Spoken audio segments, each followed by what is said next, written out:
Good morning. आज आप लोगों का फिजिक्स में थर्ड चैप्टर है सरल रेखा में गति। थर्ड चैप्टर में क्या है? सरल रेखा में गति।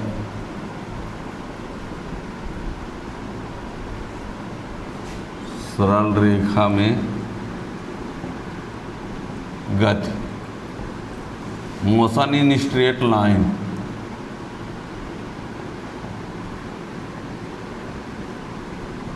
मोशन इन स्ट्रेट लाइन, सरल रेखा में गति। ठीक है ना। स्टार्ट में आप लोगों को बता दें, इसमें थ्योरी में है। ये चैप्टर जो है आप लोग 9th क्लास में भी कुछ ना कुछ सुन चुके हैं इस चैप्टर के बारे में। ऐसा नहीं कि सब कुछ नया है। सरल रेखा में गति, इसमें कुछ पॉइंट है आप लोगों को बता दें। सबसे पहले जैसे आप लोग निर्देश तंत्र जानेंगे क्या होता है ना। निर्देश तंत्र क्या होता है, फिर गति और विराम, गत्यावस्था, विरामावस्था यानी गति, है ना। गति के एक प्रकार, एक विमी गति, द्विविमी गति, त्रिविमी गति और उनका उदाहरण, है ना। आज का ये टॉपिक है। ठीक है ना। थोड़ा सा निर्देश तंत्र बता देंगे, गति क्या है उसके प्रकार बता देंगे, बिंदु वस्तु क्या है ना। तो ये सब कुछ ठीक है ना। निर्देश तंत्र क्या होता है आपको बता दें। निर्देश तंत्र वो होता है जिसके सापेक्ष किसी वस्तु की गति और विराम का अध्ययन किया जाता है। जिसके सापेक्ष किसी वस्तु के गत्यावस्था और विरामावस्था का अध्ययन किया जाता है, जिसके सापेक्ष उसको क्या बोला जाता है? निर्देश तंत्र। ठीक है ना। कोई वस्तु यदि गतिमान है तो किसके सापेक्ष गतिमान है? यदि कोई वस्तु स्थिर है तो किसके सापेक्ष स्थिर है? तो जिसकी सहायता से ये बात बताई जाती है उसको क्या कहा जाता है? निर्देश तंत्र। एक बात से समझिए आप लोग, थोड़ा सा देखिए। यदि आपके सामने ए बी एक रेखा खींच दिया जाए, ये एक ए बी एक रेखा है मान लो। अब आपसे कोई ये कहे कि ये बड़ी है कि ये छोटी है, तो क्या कहोगे? बता पाओगे क्या? ये एक रेखा ए बी खींची है जो, है ना, तो ये बड़ी है कि छोटी है? नहीं बता सकती। लेकिन यदि यहाँ एक ये रेखा खींची है सी डी, तो आप बता सकते हो कि ये वाली रेखा इससे बड़ी है, ये वाली रेखा इससे बड़ी है। ठीक है ना। अब ऐसा भी तो है, तो ये बड़ी है ना किसके सापेक्ष? सी डी के सापेक्ष। लेकिन यही EF के सापेक्ष क्या है? मतलब यही छोटी भी है यही, लेकिन इसके सापेक्ष ये बड़ी है और इसके सापेक्ष ये, यानी हम इसको छोटी बड़ी किसी की सहायता से बता पाएंगे। ये छोटी है कि इसको हम किसी की सहायता से बता सकते हैं, और जिसकी सहायता से बता सकते हैं उसी को कहा जाता है निर्देश तंत्र। इसमें मतलब गति विराम का अध्ययन जिससे करेंगे उसको निर्देश तंत्र कहेंगे। पर हम एक उदाहरण की बात बता रहे हैं कि इसकी छोटी और बड़ी यदि कहना हो तो किसी के सापेक्ष हम बताएंगे। तो इसके सापेक्ष ये बड़ी है और इसके सापेक्ष ये, तो इसको हम छोटी बड़ी किसकी सहायता से बता पा रहे हैं? इसके और, इसलिए इसके लिए ये निर्देश तंत्र कहा जा सकता है। लेकिन निर्देश तंत्र का जो उपयोग होता है ज़्यादातर वो गति में होता है, इसमें नहीं। हम समझाने का प्रयास किए हैं। ठीक है ना। ये नहीं कि अब निर्देश तंत्र वह होता है जिससे हम किसी वस्तु की छोटी और बड़ी बता पाएंगे, ऐसा नहीं है। हमने समझाने का एक एग्जाम्पल लिया है। बात समझ रहे हैं कि नहीं? कि यदि कोई ये कहता है कि छोटी है कि बड़ी, तो आप ना छोटी कह सकते ना बड़ी कह सकते। पर यदि आसपास में कोई है, आसपास में, तो उसको देखकर बता सकते हो कि हाँ यार ये इससे बड़ी है और इससे। लेकिन यदि यहाँ कोई ना हो तो क्या करोगे? तब क्या कहोगे? छोटी कहोगे कि बड़ी कहोगे? पता ही नहीं चलेगा। हैं, एक लड़का यहाँ पर खड़ा हो, हम उसको क्या कहेंगे? ये छोटा सा है कि बड़ा सा है?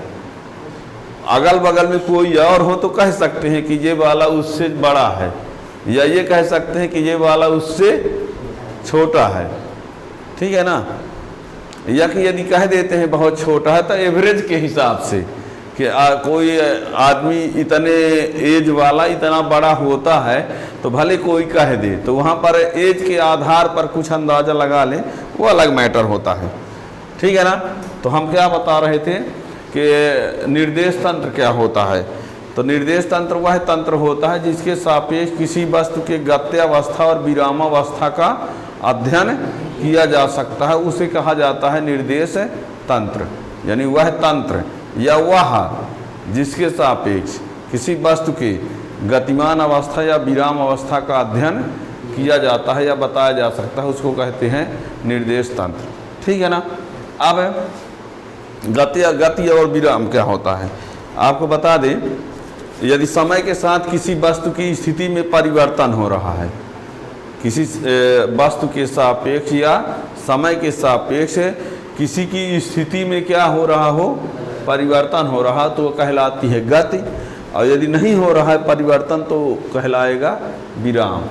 जैसे मान लीजिए आप कार में बैठकर कहीं जा रहे हो, कार में बैठकर कहीं, मान लो ड्राइवर के पीछे वाली सीट में बैठे हो, ड्राइवर के पीछे वाली सीट में बैठे हो, तो जब भी देखा जाएगा तो आप हमेशा कहाँ रहेंगे, ड्राइवर के पीछे वाले में, है ना।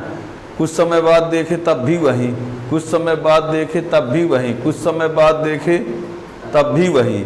इसका मतलब हुआ कि कार के सापेक्ष आप विराम अवस्था में हैं, उस कार के सापेक्ष क्या है, लेकिन बाहर की तरफ जब देखते हैं तो बाहर के सापेक्ष आप गति अवस्था में हैं। क्यों? पता चला कि अभी सीधी में है, कुछ समय बाद पता चला कि वहाँ चौराहट पहुँच गए, कुछ समय बाद देखें कि वहाँ पर रामपुर पहुँच गए, तो बाहर के हिसाब से देखेंगे तो आप गति में हैं, लेकिन कार के सापेक्ष क्या रहेंगे। मतलब ये हुआ कि कोई वस्तु किसी के सापेक्ष गति में भी हो सकती है, वही वस्तु किसी के सापेक्ष, जैसे हमने अभी कहा कि यही वस्तु किसी के सापेक्ष बड़ी भी हो सकती है और किसी के सापेक्ष, ऐसे ही तो जब किसी वस्तु को गति अवस्था या विराम अवस्था बताना होगा तो किसी की सहायता से बता पाएंगे कि इसके सापेक्ष वो क्या है, गति अवस्था में है, कि इसके सापेक्ष वो, है ना। बता दिया एग्जाम्पल में, यदि आप कार में बैठ के जा रहे हैं तो कार के सापेक्ष आप रहेंगे विराम अवस्था में, और बाहर के सापेक्ष क्या रहेंगे, है ना, वह वातावरण, बाहर के पेड़ पौधों के सापेक्ष। पता चला कि आप यहाँ से गाड़ी निकली तो वो पेड़ आपके पास है, जब और आगे चले जाएंगे तो वो वाला पेड़ आपसे दूर हो जाएगा, तो स्थिति आपकी बदल रही है। तो बाहर के सापेक्ष आप गति अवस्था में रहेंगे और कार के सापेक्ष विराम अवस्था में रहेंगे। ठीक है ना, कार के सापेक्ष विराम अवस्था में रहेंगे। ठीक है ना। तो यदि गति की कोई परिभाषा कहे कि क्या है, तो गति में ये कह देंगे कि समय के साथ किसी वस्तु की स्थिति में परिवर्तन होना, समय के साथ या बाहर के सापेक्ष किसी वस्तु के सापेक्ष स्थिति में परिवर्तन होना गति कहलाता है। और जो गति होता है, गति तीन प्रकार की होती है, एक विमीय गति, द्विविमीय गति, त्रिविमीय गति। एक विमीय गति क्या होती है? एक विमीय गति वह गति होती है जब कोई वस्तु सरल रेखा में गति करे। यदि कोई वस्तु क्या करे, सरल रेखा में गति करे, नहीं सीधी रेखा में गति करे, तो उस वस्तु की गति को क्या कहा जाता है, एक विमीय गति। और इसमें क्या होता है कि समय के साथ केवल एक निर्देशांक बदलता है, एक्स वाई जेड तीन निर्देशांक होते हैं ना। तो एक विमीय गति में समय के साथ केवल एक निर्देशांक बदलता है। यदि एक्स अक्ष में है तो एक्स भर बदलेगा, वाई अक्ष में है तो वाई भर बदलेगा, जेड अक्ष में है तो जेड भर बदलेगा। यानी समय के साथ केवल एक निर्देशांक बदलता है और इसको ऋजुरेखी गति भी कहा जाता है। क्या कहा जाता है? एक विमीय गति को क्या कहते हैं? ऋजुरेखी गति भी कहते हैं। इसका उदाहरण क्या लेंगे? सीधी सड़क पर कार की गति, ऊर्ध्वाधर ऊपर से नीचे की ओर गिरती हुई किसी वस्तु की गति, ऊर्ध्वाधर गिरे तब। ठीक है ना। द्विविमीय गति क्या होगी? जब कोई वस्तु किसी समतल में गति करे, जब कोई वस्तु किसी समतल में गति करे तो उस वस्तु की गति को क्या कहा जाता है? द्विविमीय गति कहते हैं। ठीक है ना। जैसे व्यस्त सड़क पर कार की गति, मान लीजिए कोई बिजी रोड है, उससे कोई कार वाला जा रहा है, तो जब व्यस्त सड़क है तो कहीं से भी वो जगह पाएगा तो साइड लेके चला जाएगा, सीधे तो ना निकलेगा कि किसी के ऊपर चढ़ा के चला जाएगा, है ना। तो यदि व्यस्त रोड है तो कोई कार वाला यदि जा रहा है तो सीधे ना जाके वो जहाँ भी जगह पाएगा तो साइड लेके जाएगा, है ना। तो सीधी व्यस्त सड़क पर कार की जो गति है वो द्विविमीय गति है। जमीन पर रेंगते हुए कीड़े की गति, जमीन पर कोई कीड़ा रेंग रहा है तो जरूरी नहीं कि वो सीधे जाए, इधर उधर हो सकता है ना, द्विविमीय गति, है ना। वृत्ति गति भी द्विविमीय गति। कैरम की गोटी, कैरम में आप गोटी को मारते हैं तो इधर टकरा के इधर नहीं चली जाती, इधर उधर हो जाती है, तो कैरम की गोटी भी क्या है, द्विविमीय गति, ठीक है ना। वो ना कहोगे कभी उछाल मार देती है तो त्रिविमीय न हो जाएगा। जनरली जो कैरम की गोटी होती है उसको ऐसे ना, इधर से उधर, इधर से उधर, ठीक है ना, तो वो क्या हो गया, द्विविमीय गति। अब जब कोई वस्तु अंतरिक्ष में गति करती है, आकाश में, तो उस वस्तु की गति को क्या कहेंगे, त्रिविमीय गति। जैसे चिड़ियों की गति, उड़ती हुई चिड़िया, रेंगती हुई चिड़िया नहीं, रेंगेगी तो जमीन में, तो जमीन वाली चिड़िया की गति नहीं, उड़ती हुई चिड़िया, उड़ता हुआ पतंग। जमीन में कोई छोटा बच्चा रस्सी से बांधकर खींच रहा हो तो उस पतंग की गति को त्रिविमीय न कहना। ऊपर उड़ती हुई चिड़िया, ऊपर उड़ता हुआ पतंग, हवाई जहाज, गैस के अणुओं की गति, है ना। तो ऊपर यदि जो चल रहे हैं तो उनकी क्या गति क्या कहलाएगी, त्रिविमीय गति कहलाएगी। गैस के अणुओं की गति त्रिविमीय गति, ठीक है ना। तो ये सब कुछ है। तो स्टार्ट से जल्दी से हम परिभाषा सबको लिखवाए दे रहे हैं, ठीक है ना। तो लिखिए, थोड़ा सा लिख लो, निर्देश तंत्र।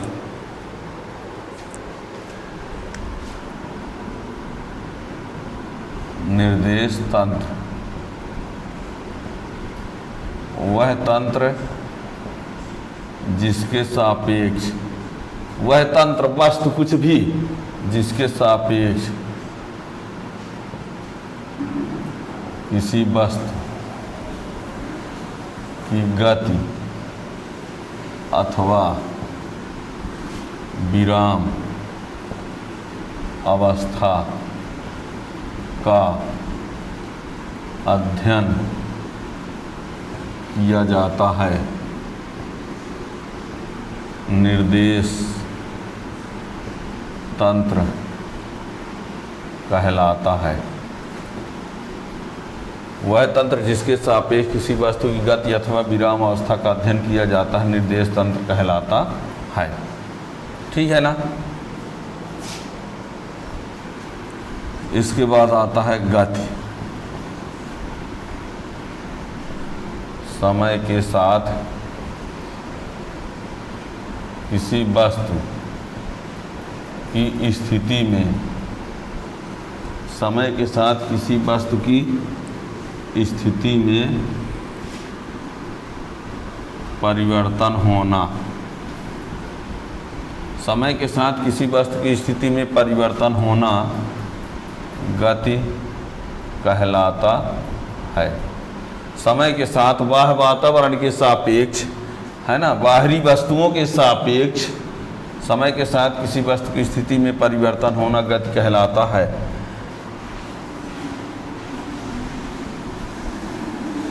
गति तीन प्रकार की होती है। गति तीन प्रकार की होती है, एक विमीय गति, द्विविमीय गति, त्रिविमीय गति, है ना।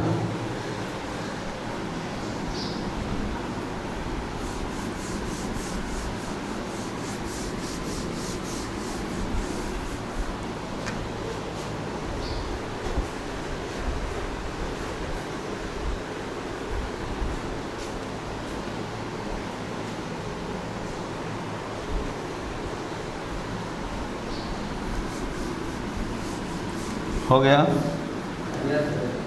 गति तीन प्रकार की होती है, उसमें है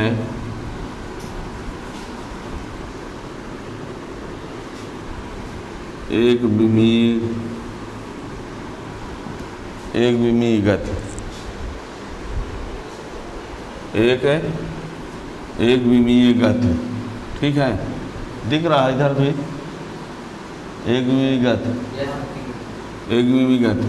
चाहो तो इसको इंग्लिश में बोलते हैं one dimensional motion, one dimensional motion, एक विमी गति। इसमें हमने क्या कहा, हमने ये कहा कि जब कोई वस्तु एक सरल रेखा में या सीधी रेखा में गति करती है तो उस वस्तु की गति को एक विमी गति कहते हैं। लिख लो, जब कोई वस्तु सरल रेखा, सीधी रेखा में, जब कोई वस्तु सरल रेखा में गति करती है तो उस वस्तु की गति को एक विमीय गति कहते हैं। इसे ऋजुरेखीय गति भी कहते हैं। जब कोई वस्तु सरल रेखा में गति करती है तो उस वस्तु की गति को एक विमीय गति कहते हैं। इसे ऋजुरेखीय गति भी कहते हैं। इसमें समय के साथ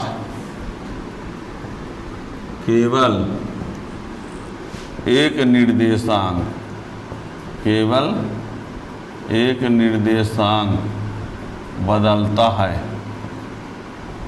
समय के साथ एक निर्देशांक एक्स वाई जेड है, जैसे मान लीजिए एक्स वाई जेड ये है ना, तो ये टाइम के साथ केवल एक चेंज होगा, ये अपरिवर्तित,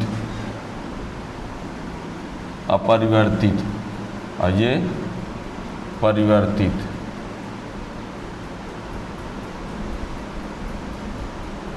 ये क्या रहेगा, टी के साथ एक्स बदलेगा और ये क्या रहेंगे, अपरिवर्तित रहेंगे।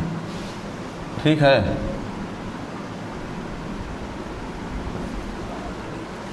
टी के साथ एक्स बदल जाएगा लेकिन ये दो ठो क्या रहेंगे, अपरिवर्तित रहेंगे समय के साथ। अब यार अब एक बदलता है, मान लो एक्स अक्ष में वस्तु गति कर रही तो टाइम के साथ एक्स वाला बदलेगा, वाई में गति कर रही तो टाइम के साथ वाई वाला बदलेगा, जेड में गति कर रही है तो जेड वाला बदलेगा, मतलब कोई एक बदलेगा, है ना। वाई बदल सकता है, एक्स जेड नियत रहेंगे, ये कुछ भी तो हमने समझाने के लिए एक्स वाला बदलेगा, वाई जेड अपरिवर्तित रहता है। ठीक है ना। इसमें समय के साथ एक निर्देशांक बदलता है। उदाहरण लिख दीजिए,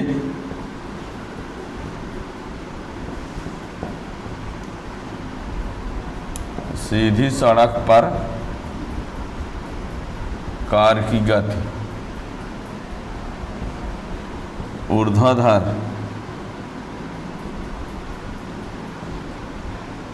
की ओर वस्तु की गति। सीधी सड़क पर कार की गति ऊर्ध्वाधर नीचे की ओर गिरती वस्तु की गति। सुनो, जैसे कोई वस्तु नीचे ऐसे सीधे गिर रही है उसकी गति क्या कह रहे हैं। एक कागज गिराओगे तो उड़ने लगेगा इधर उधर, तो उसकी गति एक विमी ना होगी, है ना। ऊर्ध्वाधर नीचे की ओर गिरती वस्तु की गति। कागज वगैरह गिराएंगे तो वो ऊर्ध्वाधर ना आएगा, इधर उधर घूमने लगेगा, तो वो एक विमी नहीं रह जाएगा फिर। ठीक है ना। तो मेन पॉइंट ध्यान रखना ये।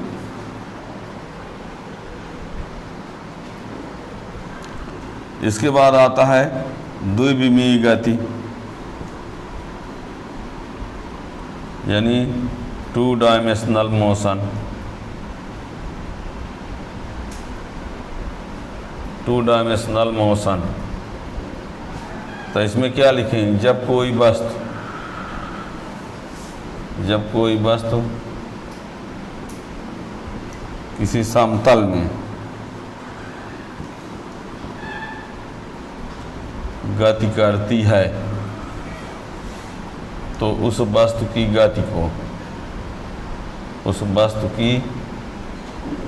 गति को द्विविमीय गति कहते हैं। इसमें समय के साथ दो निर्देशांक बदलते हैं। इसमें समय के साथ दो निर्देशांक बदलते हैं, ठीक है ना। जब कोई वस्तु किसी समतल में गति करती है तो उस वस्तु की गति को द्विविमीय गति कहते हैं। इसमें समय के साथ दो निर्देशांक बदलते हैं, एक्स वाई जेड है ना, तो ये टाइम के साथ में ये दो बदल जाएंगे, ये दो बदलेंगे, ये अपरिवर्तित रहेगा, ठीक है। ये दो ठो क्या होंगे, बदलेंगे, समय के साथ ये दो बदल जाएंगे, ये नहीं बदलेगा, ठीक है ना। इसका उदाहरण क्या होगा, इसका उदाहरण लिख दो।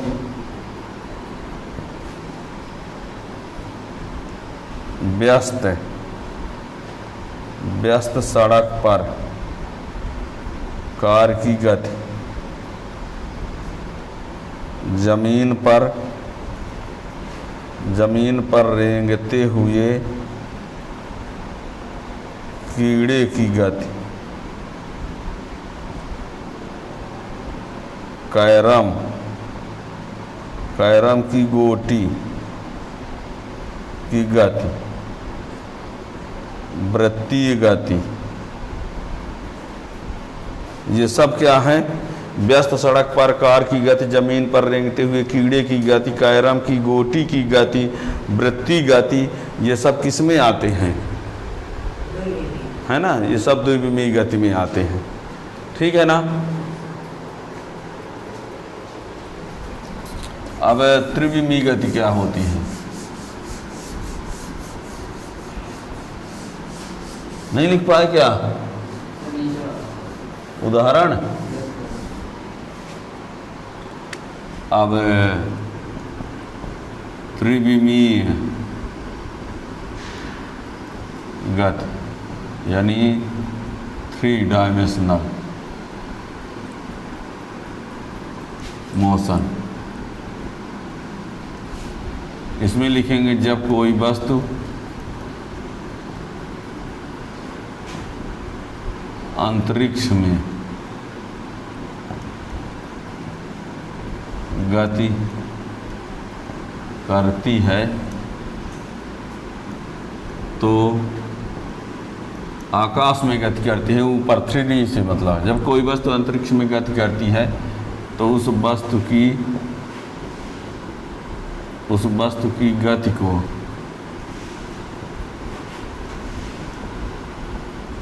त्रिविमीय गति कहते हैं। इसमें समय के साथ तीनों निर्देशांक बदलते हैं। एक्स वाई जेड है ना, एक्स वाई जेड, टाइम के साथ ये भी बदलेगा, ये भी बदलेगा, ये भी बदलेगा, तीनों बदलते हैं,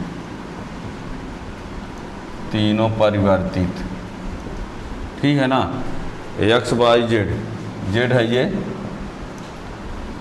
यानी जब कोई वस्तु अंतरिक्ष में आकाश में गति करती है तो उस वस्तु की गति को त्रिविमीय गति कहते हैं। इसमें समय के साथ तीनों निर्देशांक बदलते हैं, यानी टाइम के साथ एक्स वाई जेड तीनों बदल जाएंगे, ठीक है ना।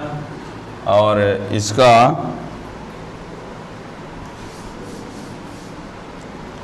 उदाहरण क्या है,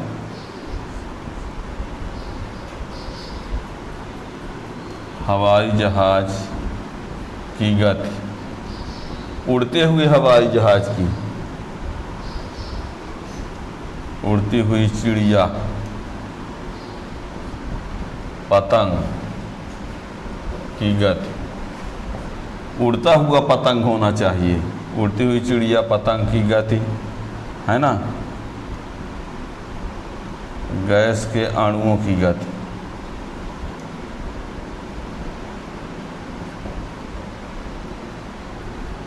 गैस के अणुओं की गति, ये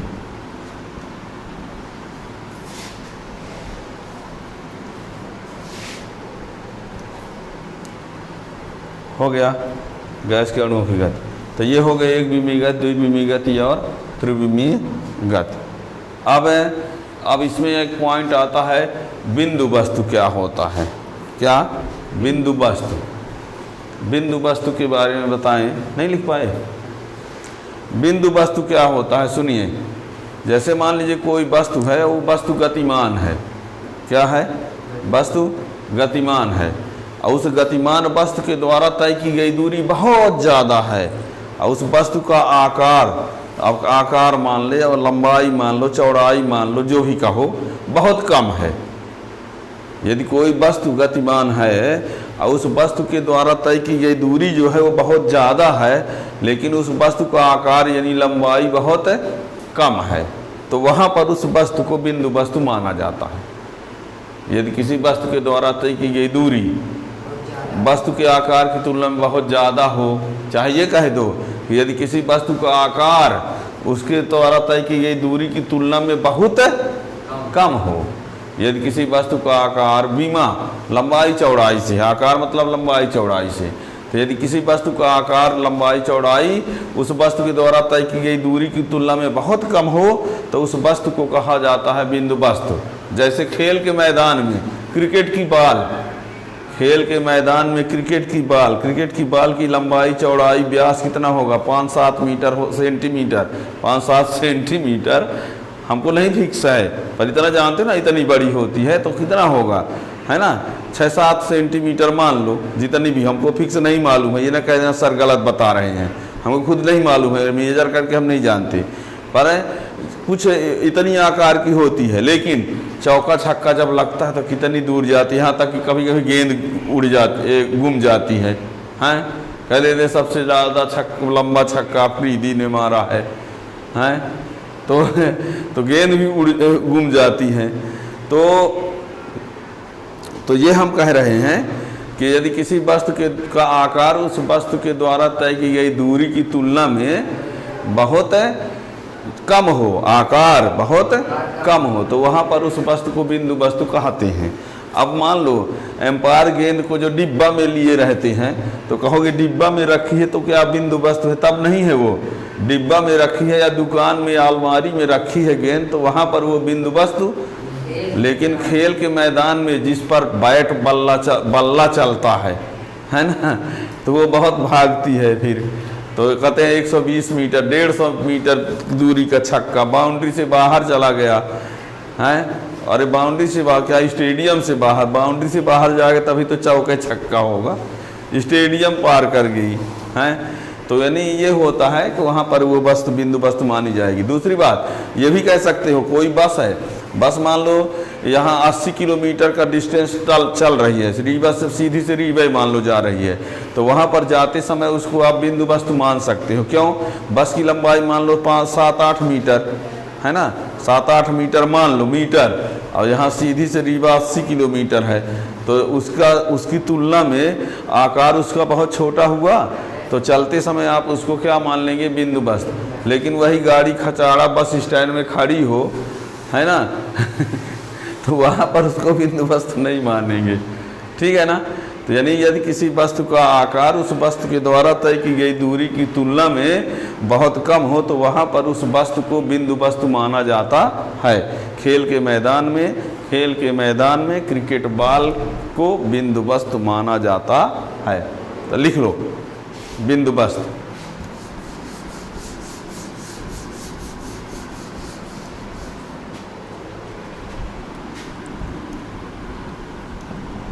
बिंदु वस्तु, पॉइंट ऑब्जेक्ट इसको कहते हैं, ठीक है ना। लिखो, जब किसी वस्तु का आकार में बीमा लिखे देते हैं। बीमा का मतलब होता है लंबाई चौड़ाई ऊंचाई से, LIC बीमा ना समझ लेना। जब किसी वस्तु का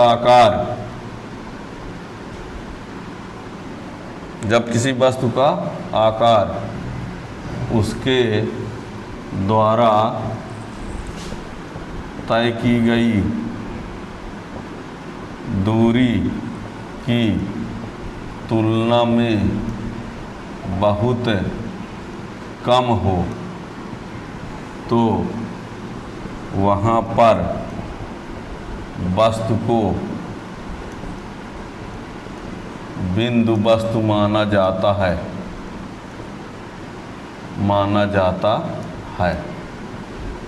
उदाहरण में लिख दीजिए, खेल के मैदान में cricket ball, cricket CRI cricket ball